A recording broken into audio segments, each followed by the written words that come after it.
Hey, how's it going? This is Hellbent, and welcome back to part 2 in the image search tutorial for Autohotkey.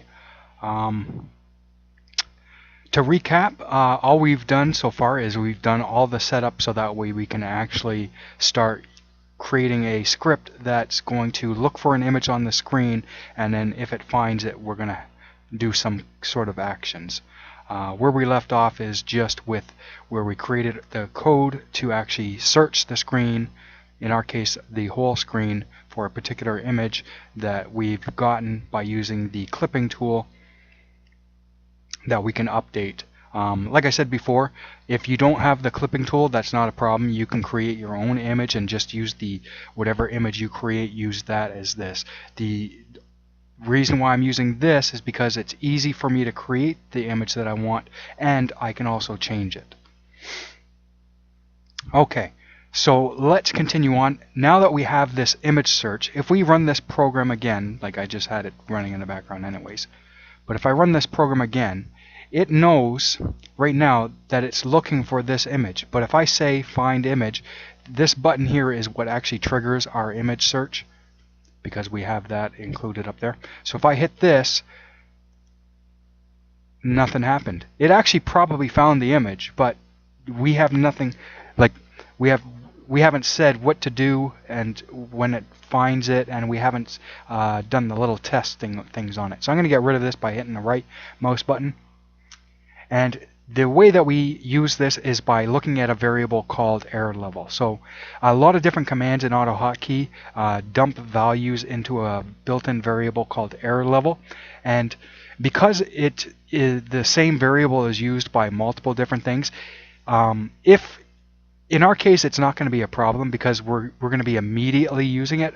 But let's say that if we weren't immediately going to actually use the error level thing, what we might want to do is take the value that gets stored in the error level variable and put it into another variable, so that way we can use it later on. But like I said, in our case, we're going to be immediately using it, so we're not going to have a problem with that. So the way we use this is there is three error levels that we're going to be looking for. The first one, we're going to say if, let me get rid of that off the screen, if the value in the error level variable equals 2, it means that something happened, something's wrong with the script. It's not that it didn't find the image, it's not that it did find the image, it's just there's something wrong. So if there's something wrong, it'll put a value in it'll give it a value of 2. And I recorded this about an hour ago. I went through all of this and then I checked the video when there was something wrong with the video, so I'm having to re-record over an hour of footage again. So at the first time I ran it, I had no idea what would actually trigger an error level of 2. Now I know. With pixel search, I can determine how it's going to do the pixel search by the order that I put these numbers up here. So in this case here, I'm searching from here down to here. With pixel search, you can reverse that order so it searches from down here all the way up to there. With image search, you can't do that. If I reverse the orders, it puts a value of 2 in the error level. So maybe other things do as well, but that's definitely one thing that put a value of 2 into the error level. So if we get a value of 2 in the error level, if it has a value of 2, we're just going to pop up a message box, and chances are we're never going to see this message, because otherwise I would want to put it in something else, because I don't like having to deal with message boxes all the time. And I'm just going to say error level. Actually, I'll type it out properly.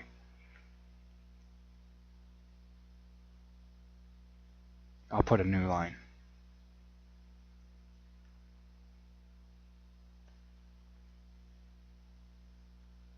So this has nothing to do whether or not it actually found the image or not. It's something else. It's whether there's a problem that caused this to get a value of 2. The next thing is if the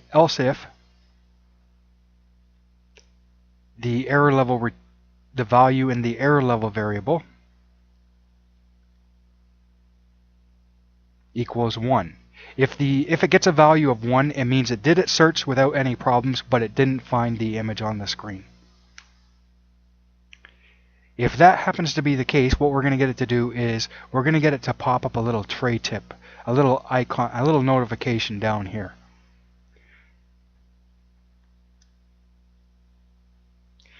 And we don't need a title. Let's say, if it doesn't find the image, we'll say image not found. And we'll set it to stay there for 2 seconds. So in this part right here, we can replace this with anything that we want. So let's say that if we're looking for the image, if it doesn't find the image, perhaps we want to run some other thing that happens. Maybe we want to open up another program or something like that. So this is just substituting what we'd actually want it to do. In our case, all we want it to do is just tell us that it didn't find it. But we can replace this with anything we want. We can have it exit out of the script. We can have it run a program. We can have it play a sound. We can have it open up some other program. We can have it do anything that we want. In our case, we're going to pop up a tray tip. This tutorial isn't about what you get it to do in these places. It's about how to set it up so that way you can have it do things when it gets to those places. And last, now I could put it as just an else, but to be clear to everyone, I'll use an else if. Because I don't think there's any more error levels than 2. I think the highest one is 2, but I can't say for sure, so I'll just use else if. So I'll say else if error level equals 0. This means that we actually found the image. And in here, we decide what are we going to do if we find the image. Now let's say it's hundreds of lines of code. What we might want to do instead is have it, let's say if we want to put all of our code into a subroutine, we can just say go to that other subroutine somewhere else. Or perhaps it's a function, go to that other function, run that other function. We don't have to put all the code in here. We can just make calls to other things from here. That way it keeps this nice and compact so we can read it easily, right? But what we're going to be doing is very simple, so we can put everything into here. Okay, so the first thing we're going to do is, if we do actually find the image, we're just going to do a little test to make sure that the program is working the way we want. So we're going to pop up another tray tip, and we are going to make it stand out from this one here. So I'm going to do something like this.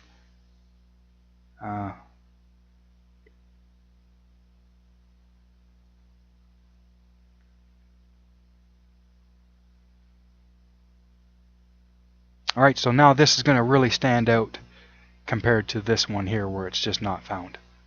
Okay, I think that's good for a test, so we'll run the program again. And we'll load, the first thing we need to do is load the image because that image doesn't exist. So actually, you know what, let's test, let's get our if error level equals 1. So, you know what, it actually will find an image. Let me come over here and get a new image.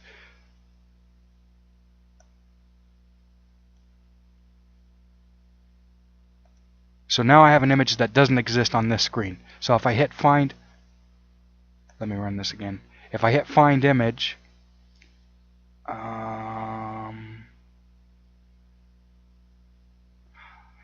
okay, yeah, if I hit find, I'm trying to think, like, do I need to build this first? You know what, I'm going to build it just in case there might be something that I have that I can't remember. So I'm going to load this image, and then I'm going to use the context menu to destroy it. So there, it's in the memory, but it's not actually on our screen. So I'm going to look for that image, and it says image not found. Now I'm going to load that image, and I'm going to do it again, and this time we should actually find it if everything's working properly. And there we go, we found the image. So perfect, we've done our test, our code is working as expected. It can find the image. Here, let's move it somewhere else and run that again. Find the image. We found the image. Let's do it again. Find the image. We found the image. Okay. So let's replace that now with it actually doing something. So for this first time, we're just going to move our cursor there.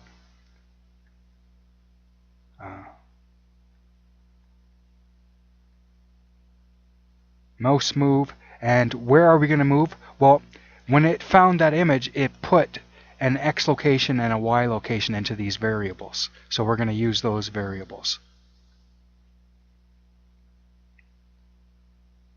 And I'll go into something else in a minute. Okay, so I'm going to load that image, and I'm going to move it somewhere else. Okay, whatever. Okay, we're going to hit Find Image, and as soon as I do, if it finds the image, it should move my cursor there. Okay, it found it. Notice where my cursor is. It's right at the top left corner of that image. Now, if I really want to click on this image here, there could be problems where if I try to click on that top edge. So what we actually want to do, theoretically, what you actually want to do is you actually really want to click in the center of this image. Now, because we're actually using an image, like we've put into our program, we've put an image that it's going to be looking for. We have information about that image, and as you can see down here, we got that information right here using GUI control get its position. So we know how wide this image is, and we know how tall this image is. We also know the starting position of our image because that's what we got when we did our find image. So we have that. We have its width and we have its height, so it's very easy for us to actually compensate. Instead of moving our mouse here, we're going to move our mouse into the center. And mouse move is actually a command that's you can put expressions in it, but later on we go to clicks. Maybe you can do it in clicks, but I've had some problems with it in the past, so I'm just going to we'll do something else when we get to clicks. But in here, what I can do is I can say, you know what, I don't want to move my cursor to that position there. What I want you to do is take the width of the image and divide it in half, and the height of the image, divide that in half, and move me to there. So I'm going to say move to X position plus. Now I don't actually need to put this in parentheses because of the order of operation works out that this part right, the code that I'm going to be putting in here, gets done before it tries to add it. But for clarity, I usually like to, if it's a separate thing that I'm adding to itself and then adding it to something else, I usually like to put it into parentheses. But just so you know, it does know BEDMAS, it does know the order of operation, so I don't actually need to put it in parentheses, but it's clearer this way. So what I'm going to say is, as I said before, when we ran this, it took this position and it created 4 variables out of it. One of them was POSX, the other is POSY, POSW, POSH. So what we want for the X position is we want the width. So we're going to take the POSW and we're going to floor divide it by 2. Now floor dividing, all it means is that, so let's say if I took a number like 53 and tried to divide it by 2, what I'd end up with is 21.5. Well, I don't want any decimal places, so by floor dividing it is I'm getting rid of the decimal place. So all I have is I'm dividing it by 2. If it's got a remainder, it's just going to get rid of that remainder and whatever the first number I came up with. In this case, it would be 21. So I'm going to floor divide is, this is divide, this is floor divide. So I'm going to divide it in half, and I'm going to do the same thing with the Y position. Once again, I don't actually need to put it into parentheses, but for clarity, it's better to, I like to do it this way. And I'm going to be looking for the POSH, which is the height of the image, and I'm going to floor divide that by 2. Okay, there we go. So now, if I run this again, load the image, and find it, instead of it moving to the top left corner of it, it should move into the center. Perfect. Let's try that again. Perfect. Okay. Because like I said, I had recorded this all before, so there's certain things that I might repeat twice now because I'm trying to make sure that I include it. But if I hadn't mentioned before, this image here is really big. If I could shrink this down into a small, like if I can get a smaller portion of this image, it would be better. Because let's say if I'm using this for a game or something like that, there might be particles that are flying around that go through this. If a single pixel of this image is different from the copy that I have, it's not going to find it. So by shrinking it down to a smaller version, the chances of something else overlapping it becomes less. The chances of something overlap, like my cursor. If my cursor is here and it tries to search for that image, well, in the case of the cursor, it's not a problem. But if it was, anything else, like if I had this here, right? It's not going to find this image now. Let me make sure of that. Oh, it did find. Why did it? Let me try. I don't think that should have happened. Let me try something here. I have a feeling that shouldn't, that's not normal behavior. Maybe it is, I don't know, let's see. Okay, there we go. Okay. So yeah, it was because I had this attached as the owner, which is a topic for another day. So anyways, so as you can see, even if I cover just a tiny bit, just the tiniest little bit of that image, if I try to find it, it's not going to find it. Right? Just because a single tiny little pixel is covered, a single pixel is different, it's not going to find it. So it's better to refine your search to a smaller area that still gets you the result that you want. And I forgot to start my stopwatch. Damn it. Okay. We'll go until. I think that's good for this part. I'll continue on with. No. I'll continue until clicks. I'll continue until clicks, and then we'll move to past that on the next part.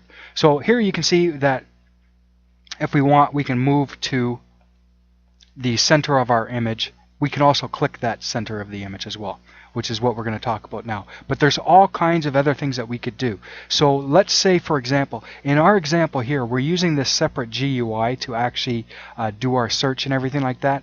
So this happens to be the active window, right? But if we were using a hotkey or something like that, so let's say right now this is the active window. If I was to look for something on this screen, what I could do is use a hotkey instead to search for that image, and then if it finds it, it can actually get information out of it, kind of like how the spy tool works. So let's say we're not trying to click on the image, we're not trying to do anything else, we're trying to get some other kind of information. Perhaps we're trying to get its class, perhaps we're trying to get text that it has, perhaps we're trying to get the executable for it, etc., right? Tons and tons of different pieces of information that we can get. We don't just have to move to it. We don't just have to click on it. We can do countless other things with the information once we find our image. It just so happens that a lot of people use this for gaming, so that's why I'm focusing on moving the cursor there, clicking there, etc. But you can do all kinds of other things with this as well. So there we go. We've seen how to move the cursor there, but we don't want to move our cursor there. We actually want to click on it. So I'm going to comment this out. And now, like I said before, when I was doing the mouse move, how it has the ability to accept the expressions. There might be a way to do it with clicks, but I've tried it a couple of times and I always get problems with it. So I'm just going to say, you know what? I'm not going to bother with that. So I'm going to create 2 new variables that are going to contain the values for these. So I'm going to create a variable. I'm going to call it tx for temporary x, whatever, and I'm going to say it equals the value of our x location plus the width divided by 2, and I'm going to do the same with ty, and it's going to equal the same thing we had up here. Right, and now I can take this tx variable and this ty variable. I could have done, just so it's clear, if I took this,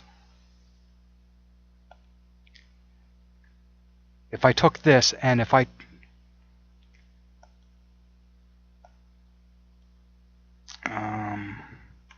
just so it's perfectly clear to you, this mouse move is exactly the way it was before. it's going to do the exact same thing, but because I could use math, I could do this mathematical operation inside of this command. I didn't have to create the extra variables. But with click, it causes some problems trying to do this math, doing expressions in it. So that's why I've created these variables. And actually, I'll put that back to the way it was. So like I said, I've created these two temporary variables that basically have the values that I'm looking for, which is click in the center of the damn picture. So click, and I'm going to wrap it in percent marks TX. So click the X position and click the Y position. So click percent TX percent space percent TY percent. If I run this again, we should get the exact same thing as we had before, except now it's actually going to click it. And if I do it again,